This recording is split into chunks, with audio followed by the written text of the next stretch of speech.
কিউবার বিপ্লবী নেতা ফিদেল কাস্ত্রোর শতবর্ষ উপলক্ষে এবং সাম্রাজ্যবাদ বিরোধী সংহতির বার্তা সামনে রেখে শুক্রবার আগরতলায় অনুষ্ঠিত হল বিশেষ সেমিনার।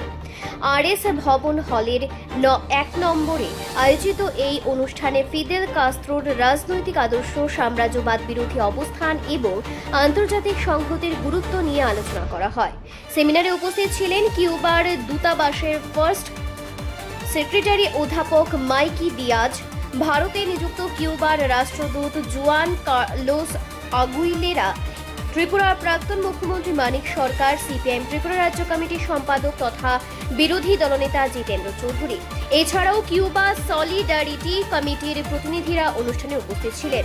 অনুষ্ঠানের শুরুতে রবীন্দ্রনাথ ঠাকুর এবং শচীন দেব বর্মনের মূর্তিতে পুষ্পার্ঘ্য অর্পণ করা হয়। পরে ফিদেল কাস্ত্রোর প্রতিকৃতিতে শ্রদ্ধা নিবেদন এবং ত্রিপুরা সংস্কৃতি সমন্বয় কেন্দ্রের পরিবেশনায় উদ্বোধনী সঙ্গীতের মধ্য দিয়ে মূল অনুষ্ঠান শুরু হয়।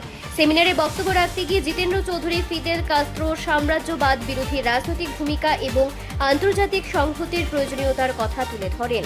পাশাপাশি কিউবার সঙ্গে ভারতের দীর্ঘদিনের বন্ধুত্বপূর্ণ সম্পর্ক এবং দুই দেশের জনগণের পারস্পরিক সংহতির বিষয়েও তিনি তুলে ধরেন। বক্তারা ফিদেল কাস্ত্রোর রাজনৈতিক জীবন এবং সংগ্রামের বিভিন্ন দিক নিয়ে আলোচনা করেন এবং সাম্রাজ্যবাদ বিরোধী আন্দোলনে আন্তর্জাতিক সংহতির গুরুত্ব তুলে ধরেন। তথাকথিত আজকে নেশনস বা রাষ্ট্রবাদের কথা এখানে বলা হচ্ছে, কিন্তু সেই রাষ্ট্রবাদ, সে ন্যাশনালিজম যদি শুধু কোন একটা জাতি যখন একটি সংগঠিত স্বার্থ রক্ষার যন্ত্রে পরিণত হয়, তখন তার মধ্যে সমস্ত মানবিক মূল্যবোধ ক্ষীণ হয়ে যায়। আমরা লক্ষ্য করছি এটা শুধু আমেরিকাতে না, আজকে আমাদের ভারতীয় উপমহাদেশে, যে কারণে আমাদের স্বাধীনতার এত অর্জন, তার সুফল আমরা সেরকম ভাবে আমরা দেশের স্বাধীনতা প্রায় ৮ দশক বাদেও আমরা লক্ষ্য করছি না। এখানে আমাদের ভারতীয়দের এই আন্তর্জাতিকতায় এখানে শেষ না। আমরা পরবর্তী সময় দেখেছি 1938 ইংরাজি সেই প্রথম দ্বিতীয় রুশ চীন যুদ্ধে জাপানিরা যখন আগ্রাসন করেছিল, আমাদের এই দেশ থেকে ডাক্তার দ্বারকানাথ কুটনিশ তিনি ছুটে গিয়েছিলেন 1938 থেকে 1942। সেখানে তিনি সারা জীবন কাটিয়ে দিয়েছেন। 42-এ তার সেখানে প্রয়াত হন।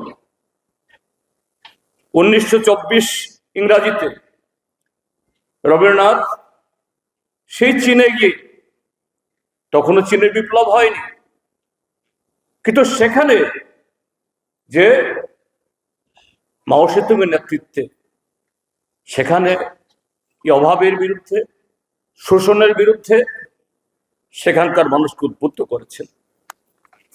এবং আমরা জানি যে পরবর্তী সময়ে আমাদের এই ভারতবর্ষের ভূমিকা সেই 1955 যখন বান্নুংয়ে এই নন অ্যালাইড মুভমেন্ট, জোট নিরপেক্ষ আন্দোলন তার করে ওঠে, সেখানে আমরা ভারতীয়তার সাথে 1971 ইংরেজিতে যখন বাংলাদেশের মুক্তিযুদ্ধ হয়, এই দেশের 100 কোটি মানুষ বাংলাদেশের স্বাধীনতার পক্ষে দাঁড়িয়েছিল।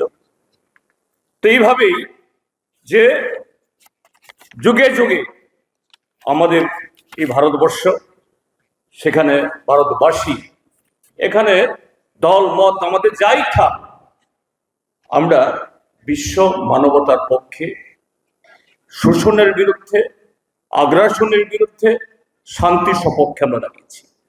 তো আজকের এই দিনেও যখন মার্কিন যুক্তরাষ্ট্র কিভাবে, কি অন্যায়ভাবে কিউবায় অত্যাচার চালাচ্ছে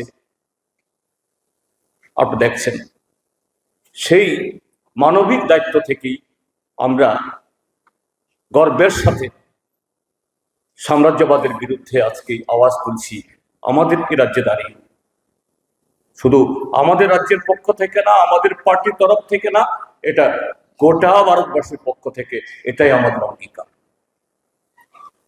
এবং সেই জায়গায় কেন ফিডেল, কেন কিউবা আমাদের কাছে আদর্শ? আপনি শুনেছেন